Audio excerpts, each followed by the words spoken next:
this is Marco, and in this video I'm going to show you how to target US audience on TikTok. Now, what you need to do is you need to buy yourself an iPhone. Any iPhone will work.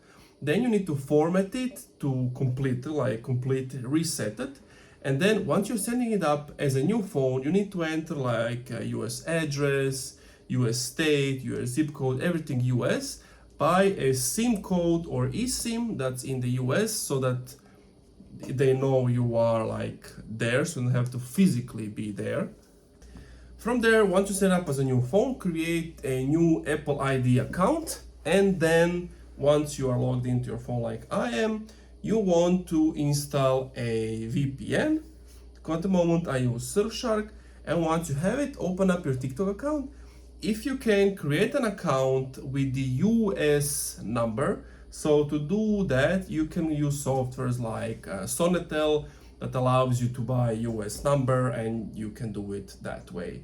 And if I were to open my TikTok account, you can see that I have shop, which US TikTok somehow, but I'm not in the US, I'm in the Croatia. As you can see, every video is in English, I get ads and things like that. So that's basically how you target US audience on TikTok. Thank you for watching this video. If you enjoyed, leave a like, comment, subscribe. Also, if you want to get Shopify for free 3 days and then you only pay $1 your first month, click the link in the description.